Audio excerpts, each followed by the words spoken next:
از قلم سکینہ زیدی قسط نمبر 4 اس دن کے بعد سے نہ ہائی فائی کا سامنا مہین سے ہوا اور نہ مہین کا ان لوگوں سے۔ اس ہی طرح 2 ہفتے گزر گئے۔ مہین بیٹا پڑھائی کیسی چل رہی ہے؟ زمان صاحب مہین کو دیکھتے ہوئے بولے۔ جو کتابیں لے کر بیٹھی بابا ٹھیک چل رہی ہے۔ اب پیپر پر پیپرز شروع ہو رہے ہیں۔ مہین قوت سے بولی۔ اوہو وہ تو ٹھیک ہے بیٹا لیکن اپنا بھی خیال رکھا کرو، کتنی کمزور ہو رہی ہو۔ زمان صاحب فکر مندی سے۔ بابا میں خیال کر لوں گی، بس یہ پیپرز جلدی ختم ہو جائیں۔ مہین عاجزانہ لہجے میں بولی۔ ہاں ہاں ہاں بیٹا ہو جائیں گے یہ بھی ختم۔ اب تم سو جاؤ، رات ہو گئی ہے بہت۔ زمان صاحب مہین کو بول کر کمرے سے نکل گئے۔ یار میں بول رہا تھا پیپرز ہونے والے ہیں، کیا خیال ہے، کچھ تیاری ہے تیری؟ رضا باسل کو دیکھتے ہوئے بولا۔ جی بیٹا تیرے سے اچھی ہے، اپنی بتا۔ باسل رضا کی بات پر ٹپ گیا۔ دیکھتے ہیں بیٹا۔ رضا باسل کو دیکھتے ہوئے بولا۔ یہ لیجئے چائے۔ ایمن چائے کی ٹرے رکھتے ہوئے بولی۔ ارے واہ میری بہن تو تم بہت کام کرنے لگی ہو۔ ویسے کسی کے لیے بہت اچھا ہے۔ حیدر چائے کا کپ اٹھائے ہوئے بولا اور نظریں باسل کی طرف تھیں۔ جی بھائی مطلب ایمن میں سمجھی نہیں۔ حیدر سے بولی۔ ارے وہ میرا مطلب سسرال والوں کے لیے اچھا ہے نہ تمہارے خیر۔ حرم کہاں ہے؟ حیدر باسل کے گھورنے پر فوری بولا۔ وہ آ رہی ہے، اپنے لیے کافی بنا رہی تھی۔ ایمن نے بتایا۔ یار ایک بات بتاؤ، بہت زبردست نیوز ہے۔ رضا خوشی سے بولا۔ کیا؟ کہ تم مرنے والے ہو؟ یار کل نہیں، کل میں ذرا بیزی ہوں اسی لیے 1-2 دن بعد مرنا۔ باسل سنجیدگی سے بولا اور ایمن اور حیدر لب دبائے مسکرا رہے تھے۔ تجھے میرے ساتھ مسئلہ کیا ہے؟ رضا بھڑک اٹھا۔ یہی کہ تو دنیا پر بوجھ ہے۔ باسل کی سنجیدگی میں کوئی فرق نہیں آیا۔ میں تو نہیں لیکن تو ضرور زمین پر بوجھ ہے۔ رضا خون خوار نظروں سے باسل کو دیکھتے ہوئے بولا۔ چل صحیح ہے، زمین پر بوجھ ہوں تو میرا بوجھ تو کولی اٹھا لے گا۔ وہ بولتا ہے نا گانے میں، ساری دنیا کا بوجھ ہم اٹھائیں گے لیکن تیرا کون اٹھائے گا؟ تجھے کندھا بھی کوئی نہیں دے گا۔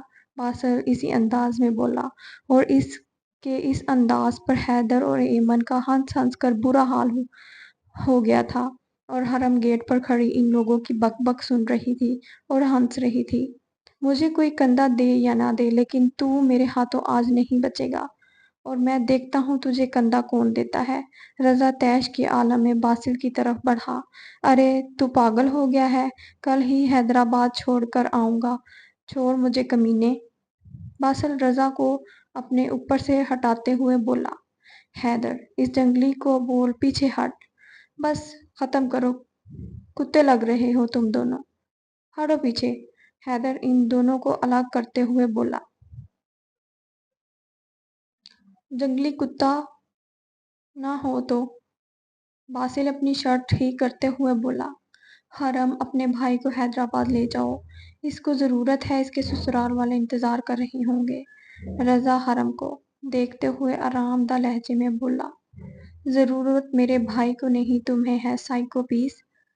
حرم جل کر بولی اور باسل کو منہ پر چڑھا رہی تھی۔ تم ہوگی سائیکو پیس، اتنی ہی نہیں اور باتیں اتنی کر لیتی ہو۔ رضا حرم کے جواب پر تڑپ گیا۔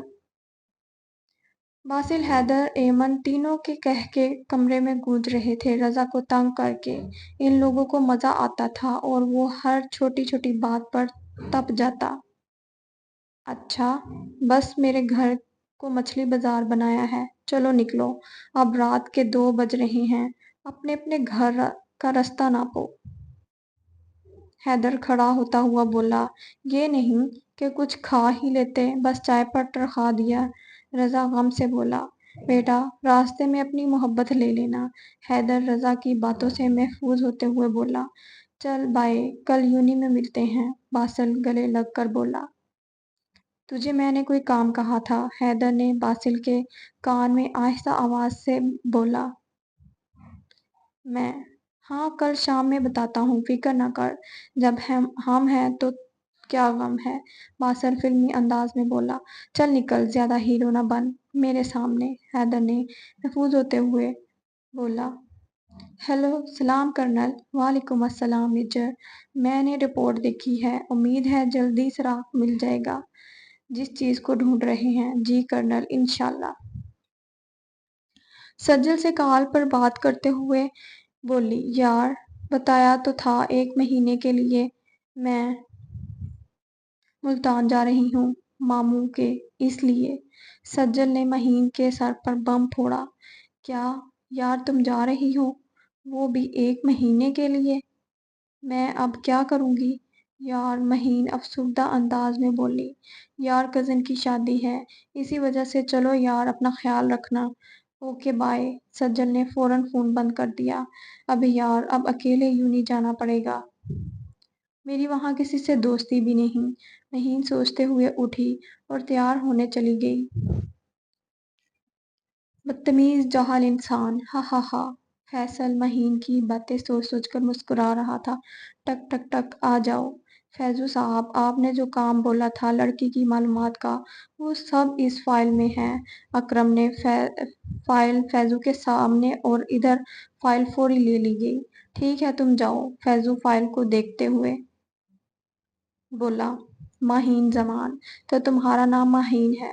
پتہ نہیں ایسا کیا ہے تمہاری آنکھوں میں اور بات کرنے کے انداز میں، میں 2 ہفتوں سے پاگل ہو گیا ہوں تمہارا دیدار کے لیے، ورنہ اتنی خوبصورت خوبصورت لڑکیاں خود میرے پاس چل کر آتی ہیں، اور میں تمہارے دیدار کو ترس رہا ہوں۔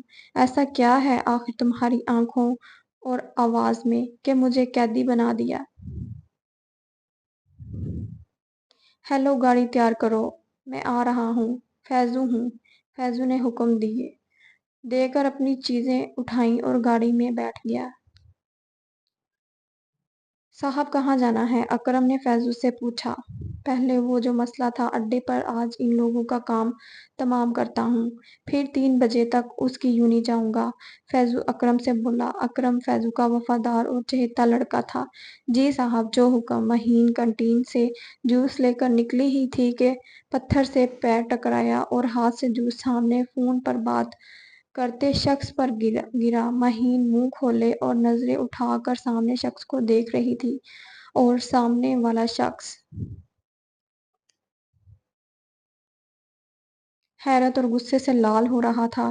یہ کیا کیا تم نے؟ آخر تمہارا مسئلہ کیا ہے میرے ساتھ؟ جنگلی حیدر ایک دم بھڑک اٹھا، سوری، غلطی سے گر گیا۔ مہین سچ میں شرمندہ تھی۔ تو یہ آنکھیں کسی کو دے دو، ان کا تمہارے پاس کوئی کام نہیں۔ حیدر اس کی حالت سے محظوظ ہوتے ہوئے بولا، دیکھو میں نے سوری بول دیا ہے نا، اب تم زیادہ بول رہے ہو، شاید تھپڑ بھول گئے ہو۔ مہین دوبارہ سے شروع ہو گئی، ہاں ہاں ہاں، تھپڑ، اچھا کیا یاد کرا دیا، واقعی بھول گیا تھا میں، تم سے بدلہ جو لینا تھا۔ حیدر اندر سے تو بھڑک اٹھا تھا تھپڑ والی بات پر، لیکن ظاہر نہیں کیا۔ جاہل، بدتمیز، بے غیرت انسان۔ مہین بولتے ہوئے وہاں سے نکل گئی۔ باسل، اس کا کچھ واقعی کرنا پڑے گا۔ اب حیدر غصے سے بولا باسل کی طرف دیکھ کر۔